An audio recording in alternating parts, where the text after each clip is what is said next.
Good evening. Welcome to the Dr. Maria Show. I read a story about a man who was home alone in California with his two young children. And what does he see? Three people trying to get into his house.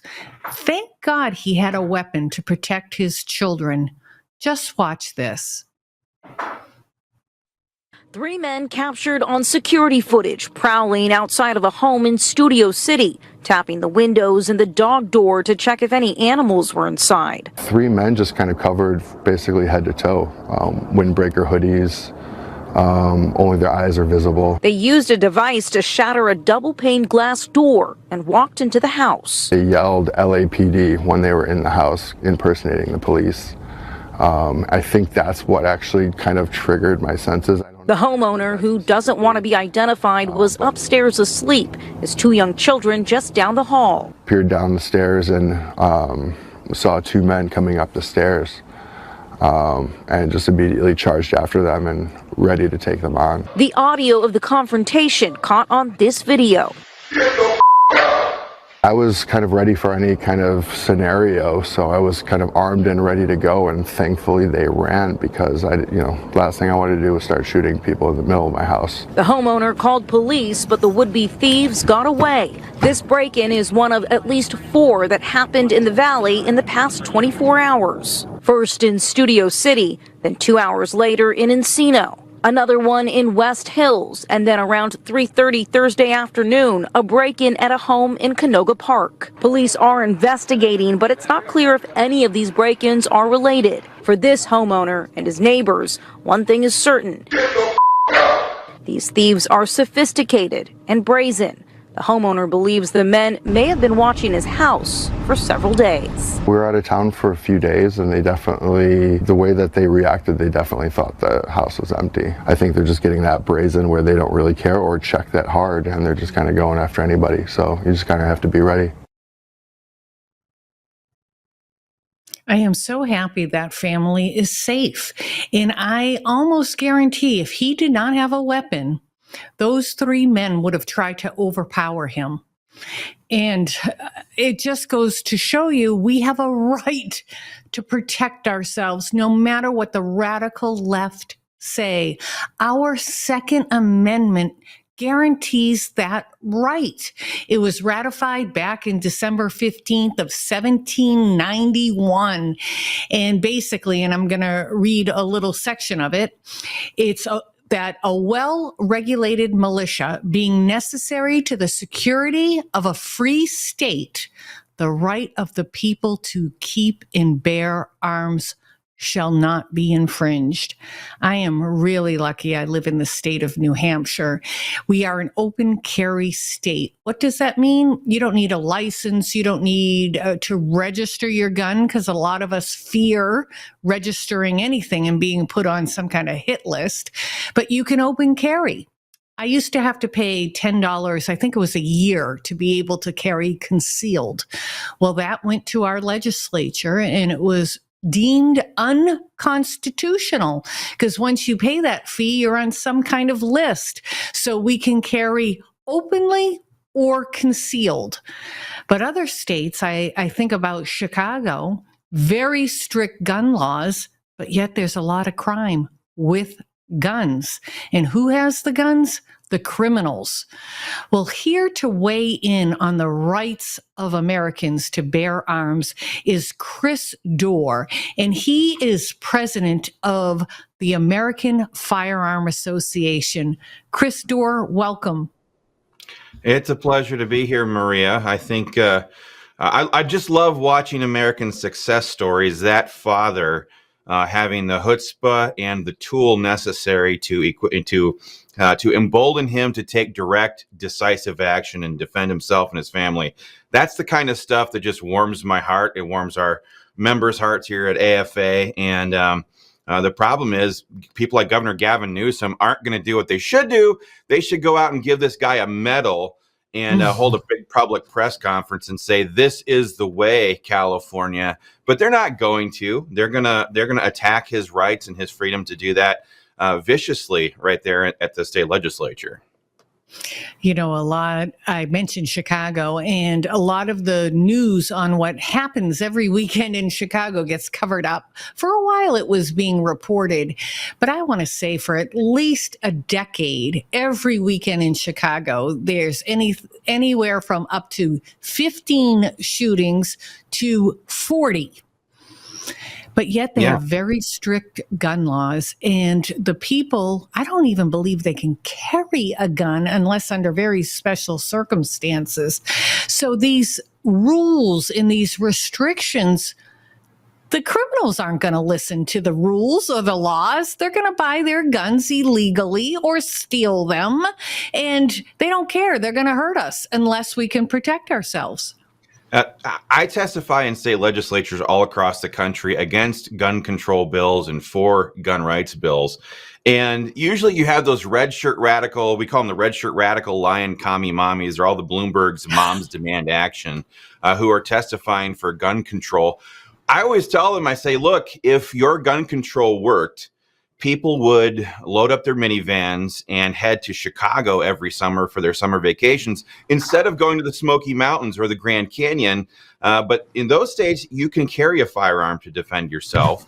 They respect the Second Amendment. They respect your right to defend yourself and your family. So that's where people go for vacation. Like you said, every Friday night that it's over 70 degrees in Chicago, where they have every gun control law you can imagine on the books, that place turns into a war zone. And that is the radical left's vision for this entire country, because to them, the guns, saving innocent life never enters into the equation. Gun control to them is about control, and that's what they're after at the end of the day.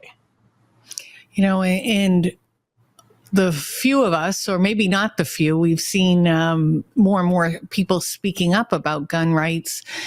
We know what it means to be able to bear arms, and most gun owners that I know are very responsible.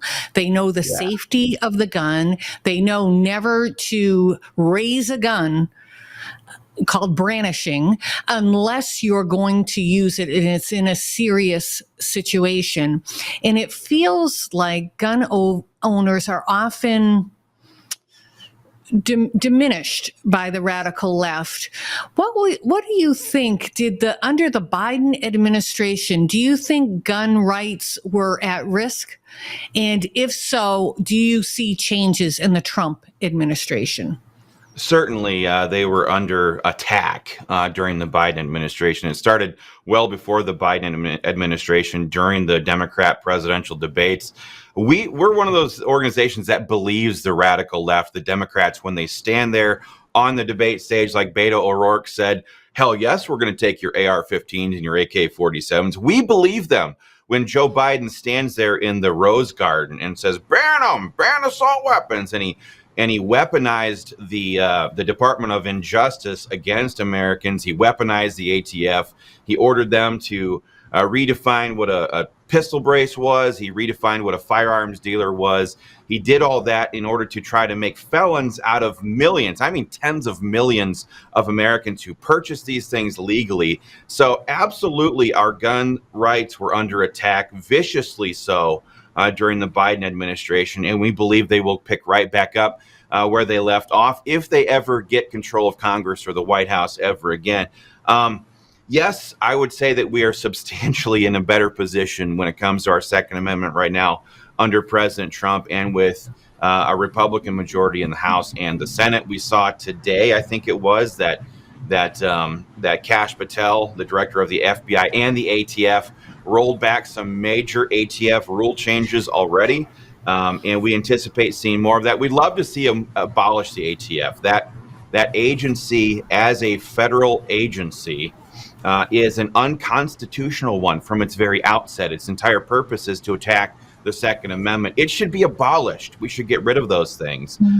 Is that going to happen? We'll have to see. We're pushing very hard for it. But I think gun owners are in a much better position right now.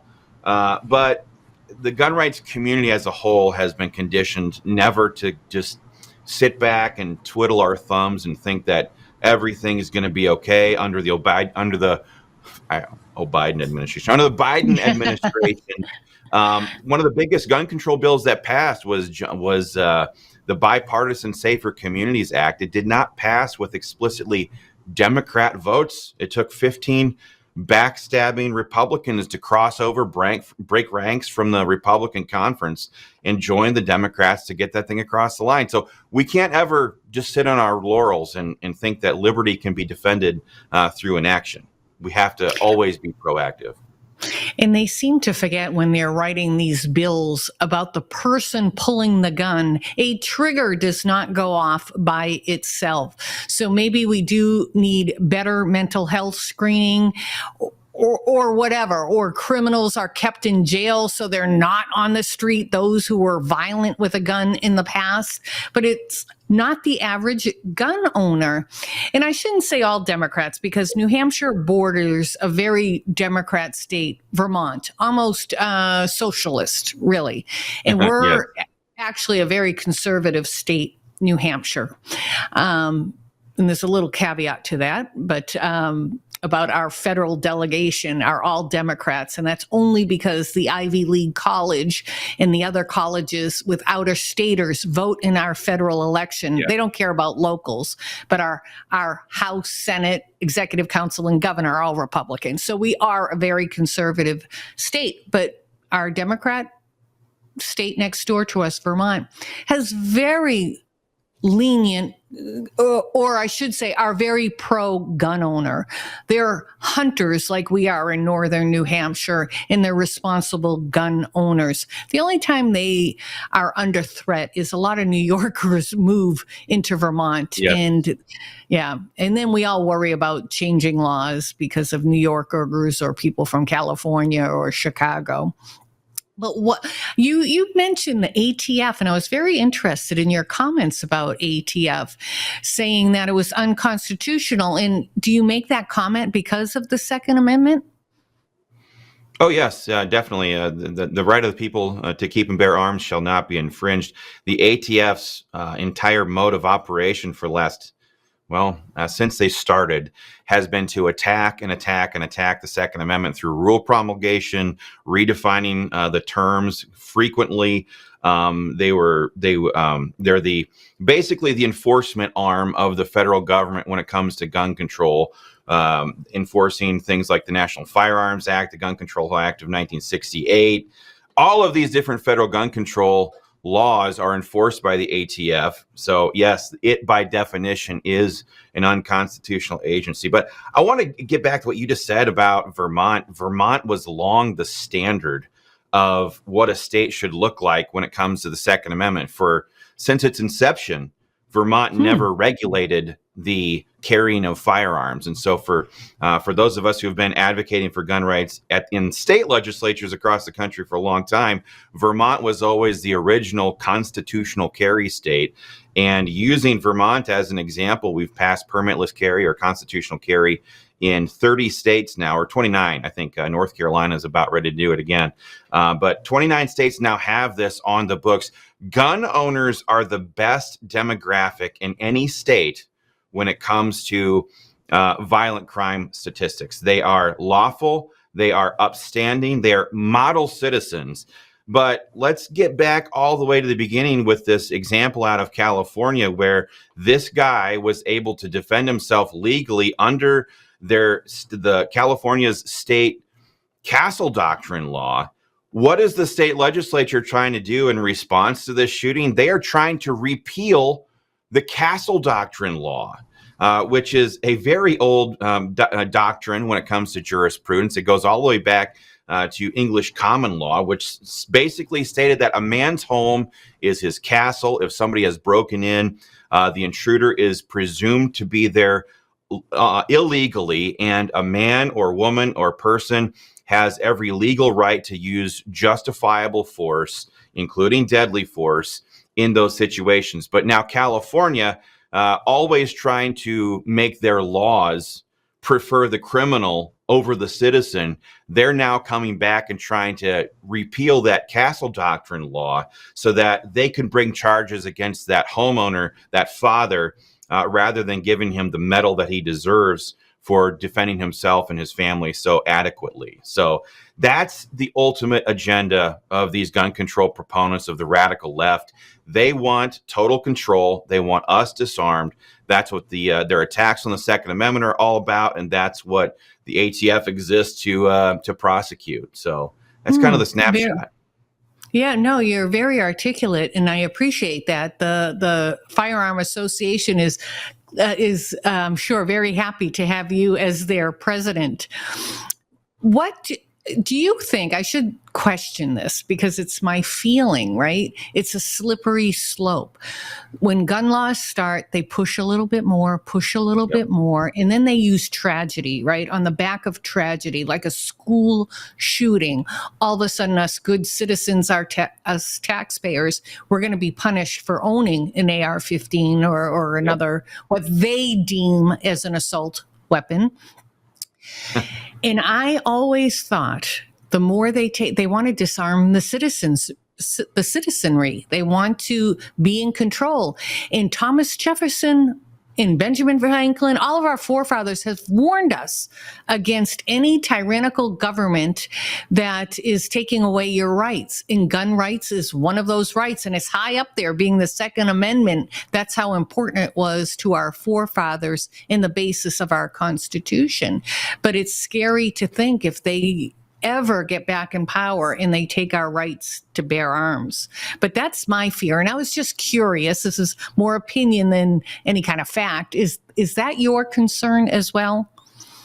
I think it's beyond an opinion now. I think it's an established fact that this is basically the playbook of the gun control crowd, which is the front line of the radical left, in my opinion. The Second Amendment being the one freedom that protects all of the rest of them. But yeah, this is exactly what they do. And we have so many examples of this now. We have the Parkland, Florida shooting in 2018.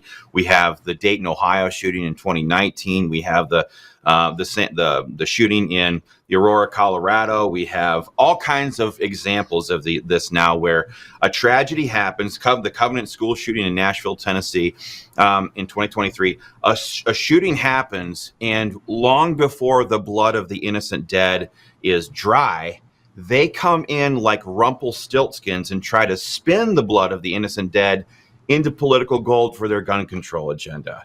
And they live honestly by the mantra, never let a crisis go to waste. So they jump in there, they get their fake news media pals instantly cranking up. They get their in-state legislators or their federal legislators sponsoring bills. They all put their talking points out that they get from Giffords or Moms Demand Action. And they start the machine demanding that you and me, lawful gun owners who carry our firearms every day to defend ourselves and our families, that we are the ones that are to blame. And none of this is ever causation oriented. They never want to drill down and look at the root causes of these things. Almost every one of these mass shootings have had kids that were riddled, that were loaded up on psychotropic drugs. And we're getting off into left field there, but they never look at things from the moral perspective. They simply want to use those instances as leverage to try to get their gun control agenda passed. And we always take people full circle here at the American Firearms Association, and we point out the fact that the Second Amendment literally had nothing to do, according to our founding fathers, with violent criminals. That was presumed that you had the right to defend yourself against those. Our founding fathers knew that that killer criminals were bad, but killer governments are far worse. That's what the Second Amendment is all about, and all that we need to do to confirm that is look back at the 20th century and look at the body count where governments committed genocide against their people. At a very bare minimum, 45 to 50 million innocent citizens were murdered by their governments in the 20th century alone because their citizens were disarmed and did not have the capacity or the tools to defend themselves. That, at the end of the day, is what the Second Amendment is all about, and that's why these criminal lefties work so hard to try to make our focus on the Second Amendment in terms of how it relates to criminals or violent crime or or whatever. That's why they have to play those emotional strings that they play on every time there's a shooting, and that's their mode of operation. So I think it's an established fact that this is what they do now. It's not just an opinion. Well, I can't tell you enough how much I appreciate that you took time out of your day to join the show tonight. Chris, how do people keep in touch with you or learn about what you're doing?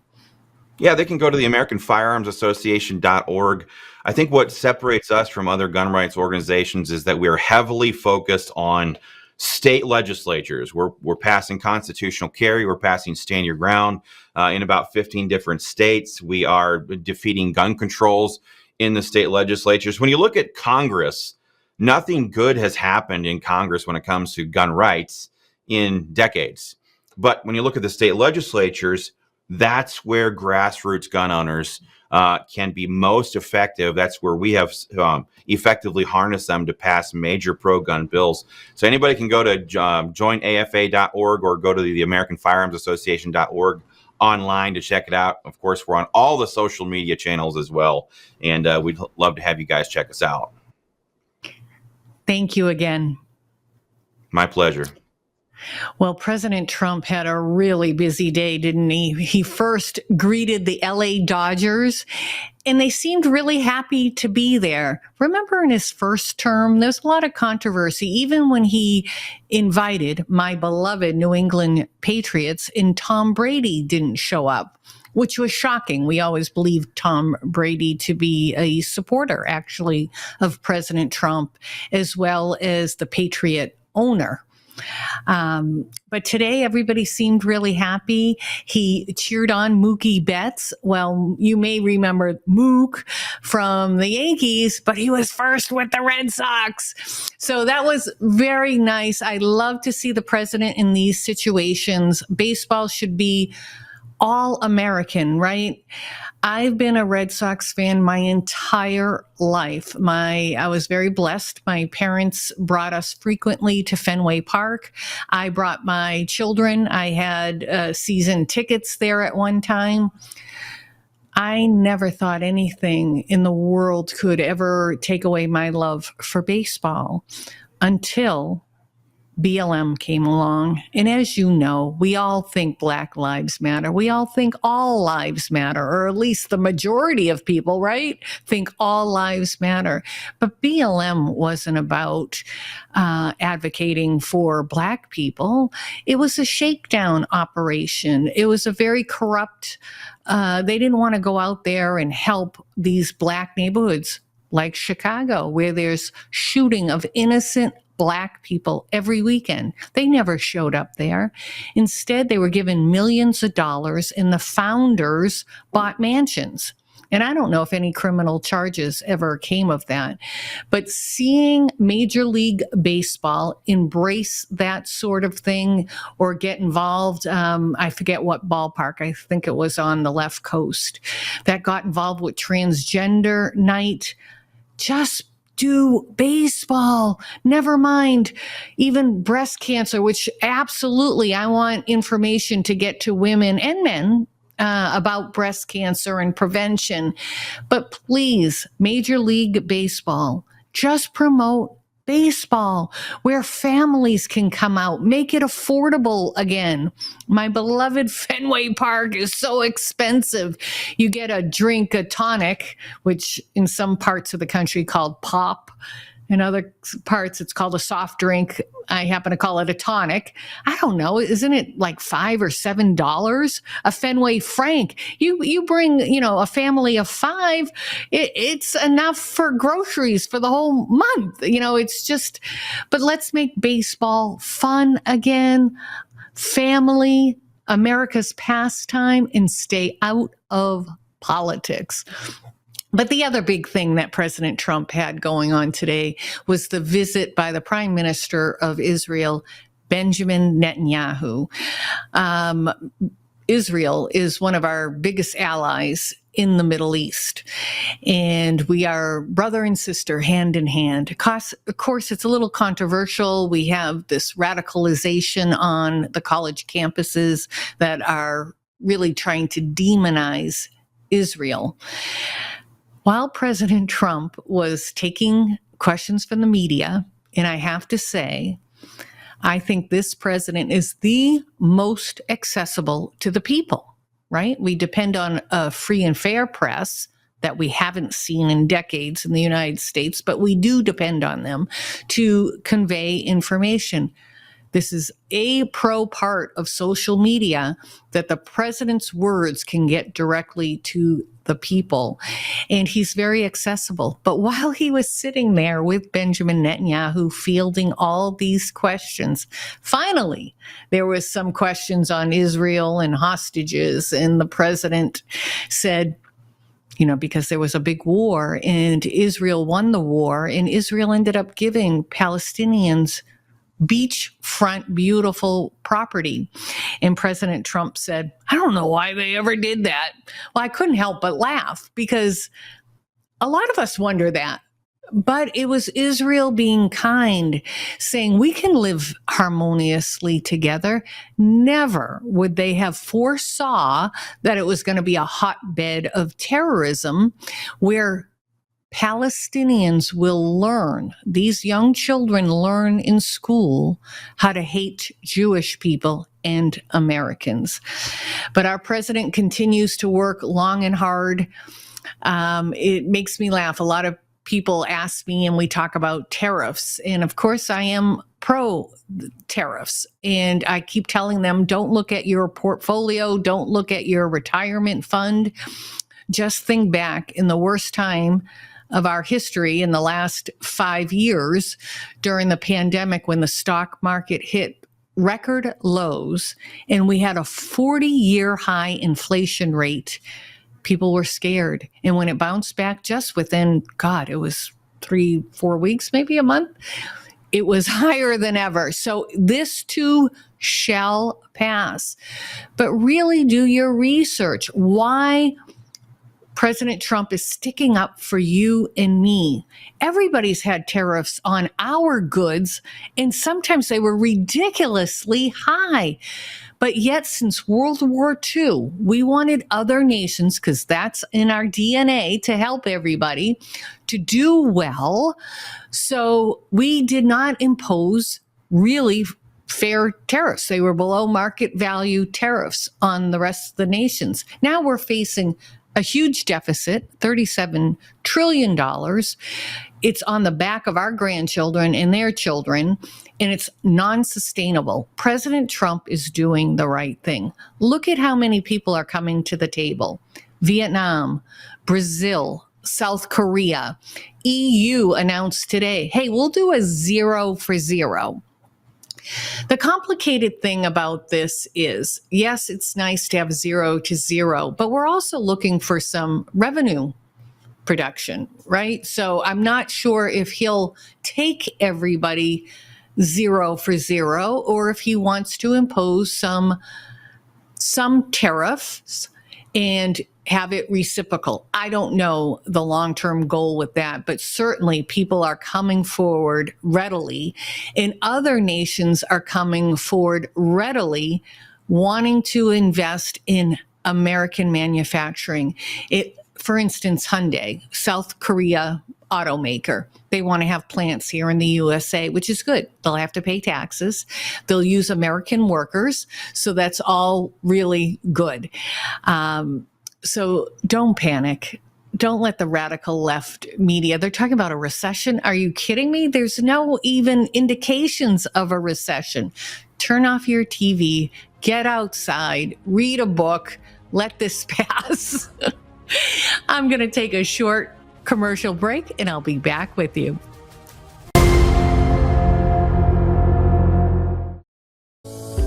Are you looking for monthly income without the risk of stocks? Here's something you won't hear on CNBC. There's actually a unique way to collect royalties directly from America's most productive oil fields. No exploring, drilling, or operational headaches. You simply collect checks month after month. The best part? You can get started with just $25 through any brokerage account. The Oxford Club's chief income strategist, Mark Lichtenfeld, breaks down what he believes is the #1 oil royalty play for 2025. Visit mariaoilboom.com now to learn more. That's right, mariaoilboom.com. Stop buying oil stocks and start collecting oil royalty checks instead. Whether it's being a weekend warrior or spending time with your family, feeling your best is the key to doing the things you love. That's why I'm excited to tell you about Nirvanta. It's a natural solution designed to help you stay active and live well naturally. Nirvanta is a topical blend of all natural essential oils like frankincense, myrrh, and a proprietary gold standard plant stock extract. It's perfect for your hands, feet, knees, back, or anywhere else that needs a little extra care. Use Nirvanta proactively as part of your daily maintenance routine, and you're guaranteed you're going to feel the difference. Simply massage Nirvanta in for at least 60 seconds, 2 to 3 times a day to get the best results. And if you're not completely satisfied, you get your money back. No questions asked. There's simply no risk and no reason not to try Nirvanta today. Right now, you get 15% off with code Lindell exclusively at nirvantahealth.com. So stop reaching out for that medicine cabinet, get Nirvanta instead, and experience the difference. Go to nirvantahealth.com, use code Lindell to get 15% off today. Nirvanta Health, live well naturally. Here we are, pretty much at the beginning of the process here at this pristine, I call it a laboratory. It's not like a factory, it's like a hospital. This is the beginning of the process for roasting. Deep green, very good quality. Most people don't use this quality.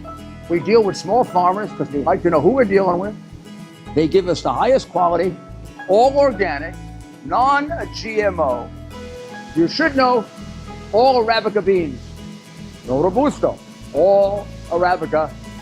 They're going to go into the roaster and it'll get roasted for about 20 minutes or so.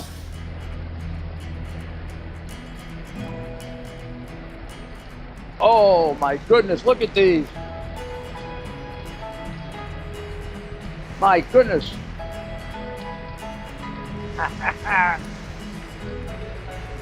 You're going to want to specially order these.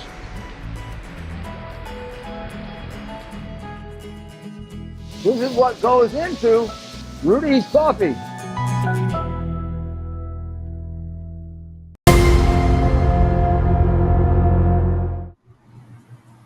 Welcome back.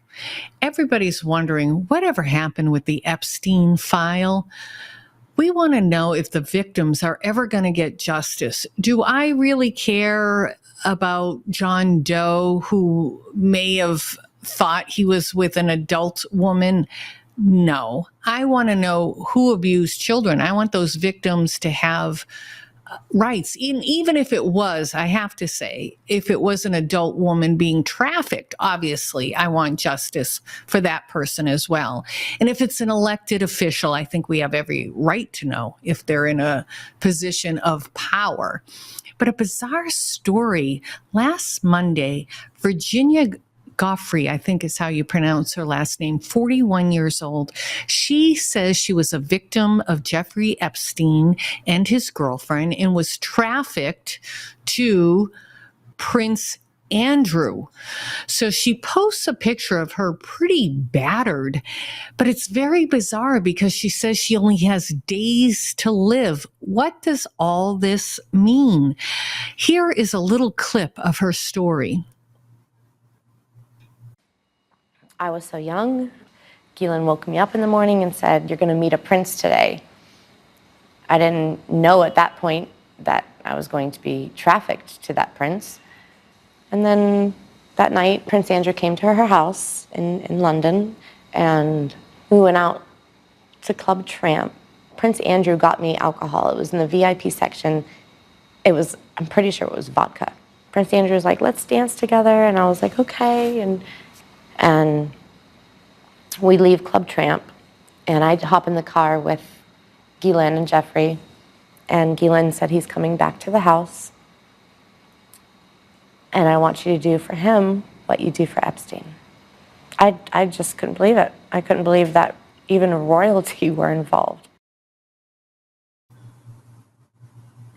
Shocking story. Of course, Prince Andrew has denied this. But here with me tonight is an ex-CIA officer who actually took the brave role of being a whistleblower as well about the waterboarding that happened. And here he is, John Kiriakou. Hi, Dr. Maria. It's a pleasure to be with you. I'm so happy to have you here, John. What can you tell us about the Epstein files? I haven't been particularly interested. Obviously, I pray for those victims, and I think any kind of ring like this should be exposed. But it seems to be a cover-up. What's going on? It does seem to be a cover-up. Donald Trump was very clear that he wanted these documents to be released. The Attorney General, Pam Bondi, was equally clear that she wanted these documents to be released. In fact, she put a deadline on it, a deadline that passed weeks ago. For whatever reasons that we don't understand, at least reasons that haven't been made public, FBI Director Designate Kash Patel has not ordered the FBI to release the documents. Now, there was a piece in Bloomberg written by the great Jason Leopold, who is on top of these issues like white on rice, saying that a team of FBI agents now has been pulled out of the FBI office that handles Freedom of Information Act requests so that they can focus on these files. But listen to this. The American people own this information. The information is unclassified. Jeffrey Epstein is deceased, so there is no reason to protect him for the sake of future prosecutions. The information should be released in an unredacted form. We have a right to know who among our leaders, our elected officials, or foreign princes may have abused or trafficked children. And those children deserve justice. They certainly do, John. They certainly do. I've been perplexed, and I've heard this rumor, and I want to see if you've heard it as well. The reason that maybe they're so slow to give information is because it's been discovered that Jeffrey Epstein was working with the FBI. Have you heard that? Oh, I have heard that, and it is utterly believable. It's believable, and I'll tell you why. And I say this not based on any inside information. I say this with 15 years of experience at the CIA and 2.5 years as the chief investigator at the Senate Foreign Relations Committee. Jeffrey Epstein seems to me to be a textbook case of what's called an access agent. Now, I personally believe that Jeffrey Epstein had been recruited by the Israeli Mossad, the Israeli intelligence service.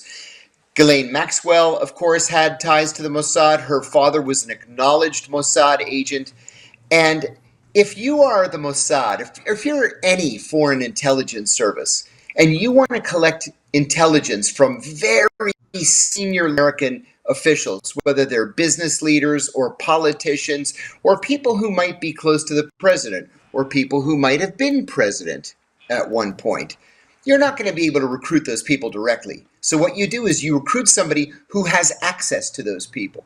Where did Jeffrey Epstein's wealth come from? We've never been clear about that.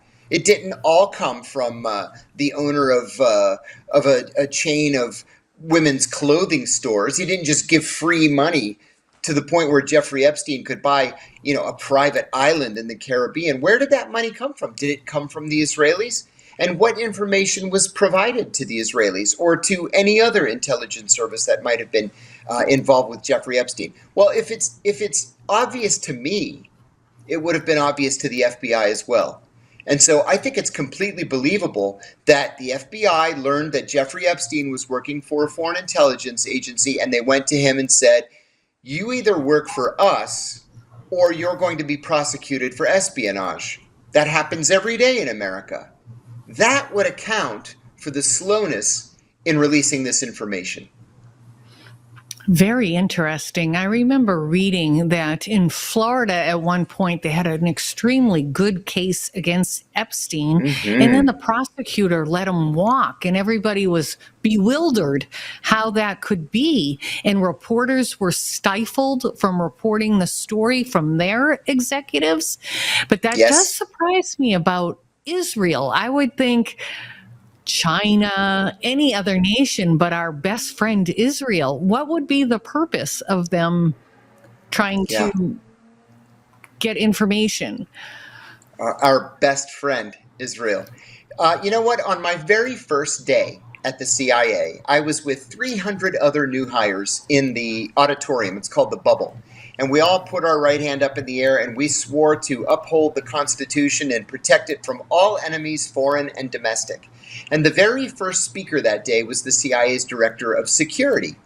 And we were all new. We didn't know anything. It's the first day after all. And so the director of security talked about foreign intelligence officers who would target us and who would try to recruit us to work as double agents. And he said that you've got the KGB and the GRU, you have the Chinese, you have the Cubans, you have the Iranians. But he said the most dangerous are the Israelis. The Israelis are very good at what they do. And the Israelis are obsessed with the notion that we're not giving them all of the intelligence that we say we're giving them. And so he said the FBI had been able to identify two acknowledged Israeli intelligence officers at the Israeli embassy, one Mossad and one Shin Bet. But the FBI identified 189 deep cover Israeli intelligence operatives spread all across the United States, mostly trying to steal defense secrets from our defense contractors. I'll give you another example. We created the F-35, the fighter jet, and the Israelis said, we want it. We said, great, we'll sell it to you. But we're going to call it the F-35I. I for Israel, and we just very slightly degraded the avionics so that, God forbid, in the event that one of these things is shot down and it's recovered by the Russians or the Chinese or the Syrians or something like that, they wouldn't get the greatest avionics that we have in our F-35s. Well, the Israelis said, no, they don't want this F-35I, they want the F-35, the same ones that we have. And we said, no. And so they went out and tried to steal it. That's what they do. Well, they also want to make sure that when a president tells them A, B, and C, that president really means A, B, and C. And what they would do to confirm that what they're getting from the highest levels of government is true is to recruit an access agent.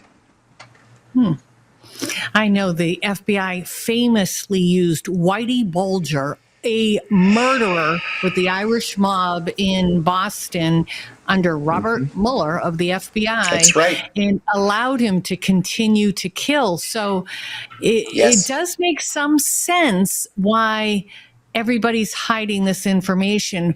But the Trump administration seems so transparent.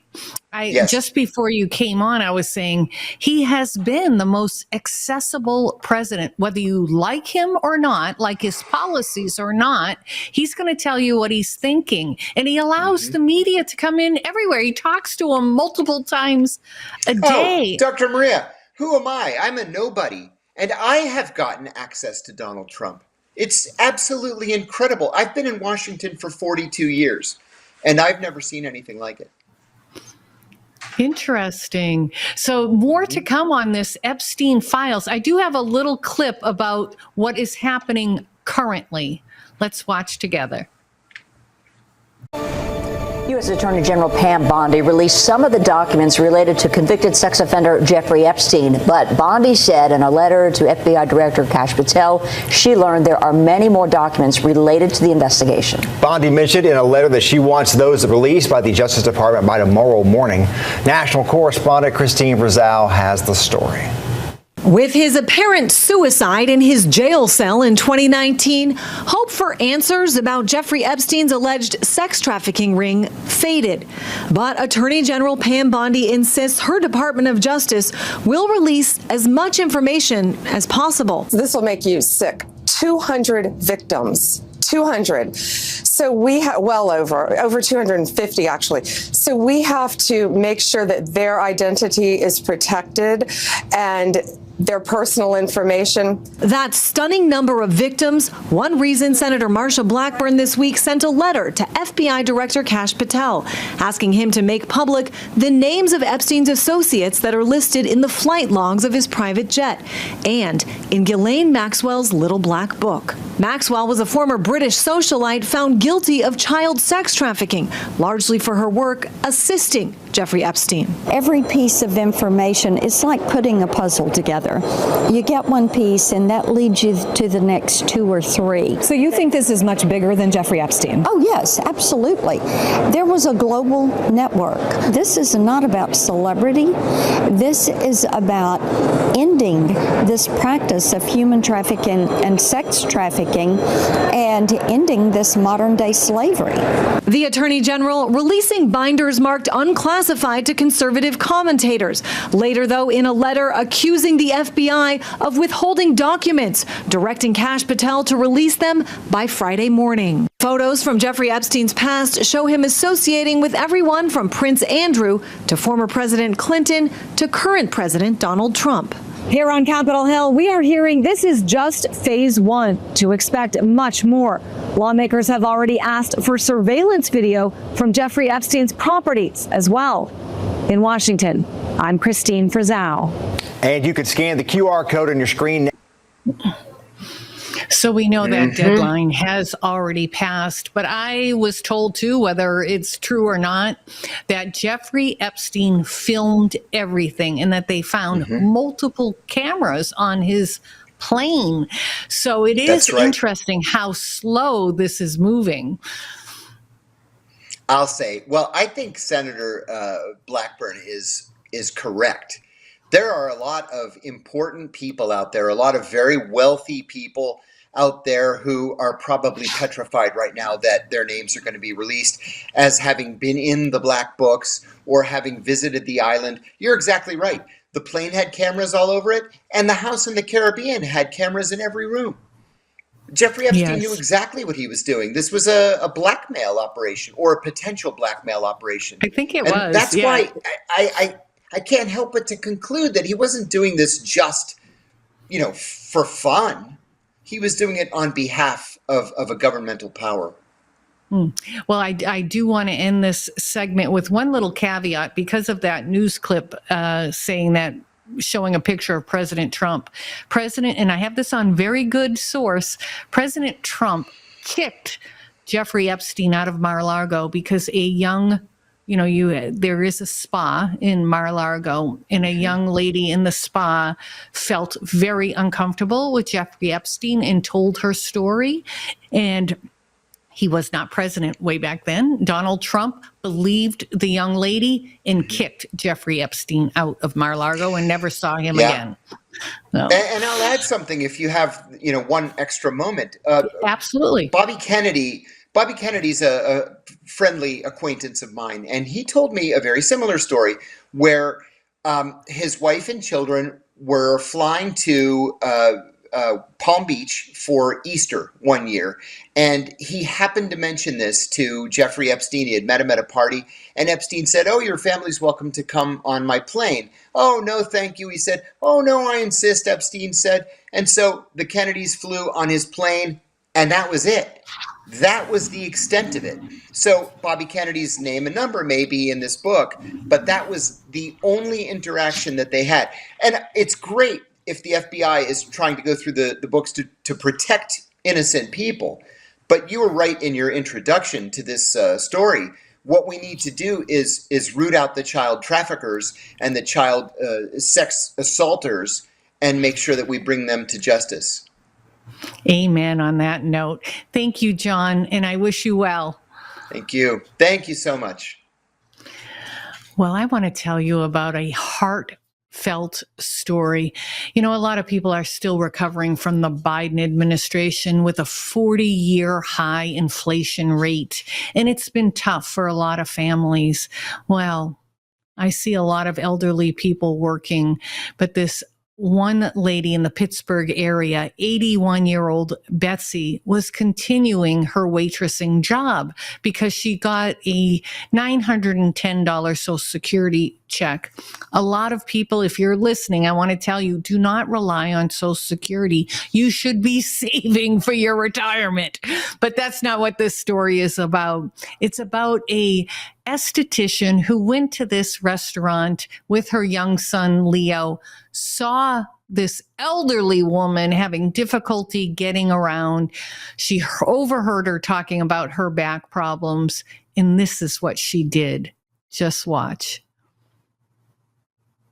If I can make one video go viral, I hope it's this one, because our server at Eaton Park is probably in her 70s. I'm here with my son, and she can hardly walk. And we heard her tell the table next to us, because they asked why she was still working, that she only makes $910 a month on Social Security, and she has to still work because her bills exceed $910 a month. Any proceeds I get from this video and the TikTok Creator Rewards program, I will come back and give to her. I have $40 in my purse, so that's what I'm going to leave her for a tip.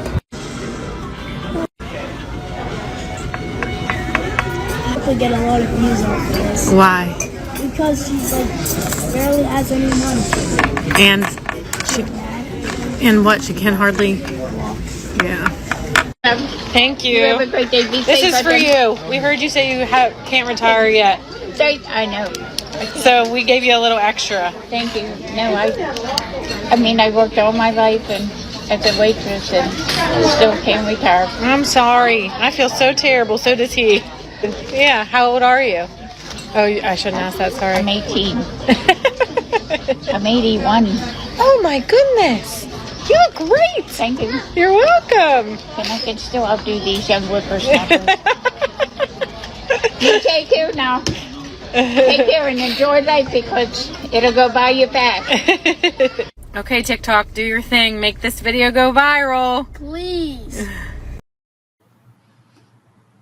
I have the biggest smile on my face for several reasons. One, that mom is teaching her son an excellent lesson to be good to others. And if you can, pay forward. It will come back to you tenfold. And the other thing, I love the 81-year-old lady, Betsy, when she said I could run around these whippersnappers. I know I use awfully old language per se for my age. I'm only 60, but I use actually language from generations before me, and I use whippersnappers all the time. So here is the conclusion of that wonderful story. How much is it? Right now it's at $140,000. What? $140,000? Yes. I guess I better get a financial advisor. I guess so, right? Oh my God. $140,000. Yeah, I know. Oh, you're God. I'm not. I promise. I didn't know it was gonna go this big, and I hope you don't mind me sharing that, because just like how much we enjoyed having you as a waitress. Like, we never knew it was gonna hit social media like this. Oh my God. Yeah. You don't know what this is gonna help me for. I bet you. I hope it helps you with everything. Bills, and maybe you can go on a trip or something. I hope it helps with everything. You know, my family and I are having financial difficulties, and this is going to take care of it. Oh, I'm so happy. I'm so happy for you. You deserve it.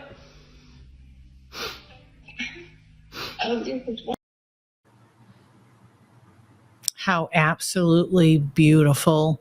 Thank you, Americans. When the going gets tough, we usually rise up and help one another. These past 4 years have been the worst I've ever seen in my country. This hateful rhetoric all the time. where criminals get all the rights and the victims don't, where we cheer having a baby to be murdered in the womb up to 9 months. I haven't recognized my country of individual liberty. And this just helps me to remember how good and just Americans are. Well, thank you for joining me. Don't forget, every Monday, Wednesday, Friday, 9 p.m., LindellTV.com. And don't forget to go to MyPillow.com to look for the latest sales on really good quality items. Good night.